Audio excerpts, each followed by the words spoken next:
Pemenang yang lemah, pecundang yang kuat. David versus Goliath. David versus Goliath adalah kisah di mana ada seorang gembala lemah yang bernama David ngelawan Goliath, seorang prajurit raksasa yang kuat dan ditakuti banyak orang. Kisah ini menjadi metafora untuk pertempuran antara yang lemah ngelawan yang kuat. David mengalahkan Goliath cuma pakai ketapel. Dan ketapel itu adalah metafora dari strategi. Strategi yang bagus selalu punya yang namanya win condition. Yang main game Clash Royale pasti tahulah win condition itu apa. Win condition ini harus ada supaya pihak yang lemah bisa ngalahin yang kuat. Tapi apapun win conditionnya, ini penting untuk ngebuat win conditionnya itu jelas untuk kita sebagai penonton. Kita harus bisa dibuat paham kenapa pihak yang lemah bisa menang lawan yang kuat. Harus masuk akal lah pokoknya. Gua mau disclaimer dulu. Video ini terinspirasi dari video dari channel Squampopulus yang judulnya How to Write Believable Underdogs. Nah, di video itu dia ngejelasin soal strategi 5S. Synergy, surrounding, sneak attack, sacrifice, dan spot of weakness. Dia bilang pertempuran dengan tipe David versus Goliath yang bagus pasti punya beberapa dari 5S yang tadi. Tentu aja kalau punya kelima-limanya berarti itu yang paling bagus, pick. Sinergi adalah ketika para karakter ngegunain kekuatan mereka bersama-sama dan menutupi kelemahan mereka masing-masing.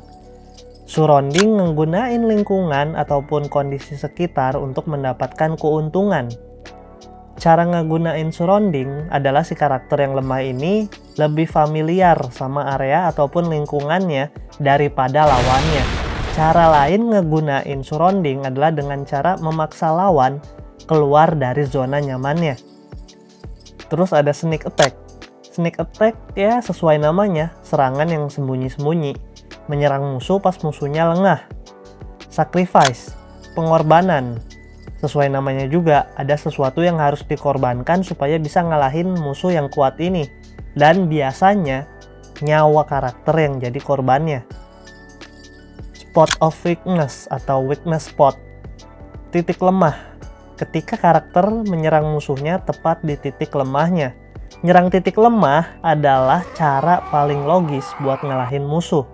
Contohnya Titan di Shingeki no Kyojin, yang titik lemahnya adalah tengkuknya. Para Survey Corps tahu hal ini. Itu adalah win condition mereka buat ngalahin Titan. Di videonya Squampopulus, dia ngebahas beberapa contoh pertempuran David versus Goliath dari film ataupun anime. Tapi karena channel gue cuma ngebahas anime aja, jadi kita akan bahas salah satu contoh pertempuran David versus Goliath di anime. Dan anime yang gue jadiin contoh adalah Jujutsu Kaisen. Pertempuran antara Gojo ngelawan Kenjaku and the Gang. Kita tahu bahwa Gojo itu OP banget, the strongest. Tapi dengan kekuatan yang se-OP itu, gimana bisa dia kalah ngelawan gengnya Kenjaku? Kroco-kroco ini. Di season 2, Kenjaku and the Gang sadar kalau rencana mereka mau berhasil, mereka harus menyingkirkan Gojo. Tapi itu tugas yang sulit. Gojo punya Infinity, Limitless, Murasaki, dan domain expansionnya yang gak mungkin bisa dikalahin sama Kenjaku and the Gang di situasi pertarungan yang normal. Itu kenapa mereka ngebuat strategi berdasarkan win condition mereka. Kenjaku bilang kalau Jogo, Choso, dan Hanami bisa nahan Gojo selama 20 menit, mereka bakalan menang di pertempuran itu. Strategi yang paling jelas kita lihat adalah surrounding. Mereka mancing Gojo ke tempat yang dipenuhi manusia biasa. Ini langsung ngebuat Gojo nggak bisa ngegunain red, blue, ataupun purple, dan domain expansionnya.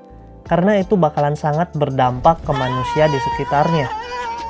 Buat maksa Gojo bertarung, mereka mulai membantai manusia. Dengan menggunakan amplifikasi domain, teknik yang diajarin Kenjaku, Jogo, Choso, dan Hanami bisa mematikan teknik apapun termasuk Infinity-nya Gojo. dan ngebuat pertarungannya jadi murni cuma ngegunain energi terkutuk dan taijutsu. Tapi itu nggak cukup buat ngantiin Gojo. Karena ini Gojo, emang se-OP itu. Hanami ngeliat ini dan malah menonaktifkan amplifikasi domainnya, yang ngebuat Gojo bisa make Infinity-nya dan membanjiri Hanami sama energi yang ngebuat Hanami bucat. Ini nggak masuk kategori sacrifice ya, karena kematian Hanami nggak ada di dalam rencana mereka. Ngelihat kematian Hanami, mereka ngebantai lebih banyak manusia, ngelakuin apa yang mereka bisa buat ngulur waktu. Terus Mahito muncul dengan pasukan manusia yang diubah sama dia jadi kayak gitu bentukannya. Mahito bajingan. Gojo ngebuat mereka kaget dengan ngeaktifin domain expansionnya, ngegunain banyak energi supaya bisa ngebunuh manusia yang udah diubah sama si Mahito secepat mungkin. Karena hal itu, Gojo kecapean. Ini yang ngebuat mereka bisa ngegunain win condition mereka. Cukup waktu buat Kenjaku nge-setup Prison Realm. Ini sneak attack, ini ketapel mereka.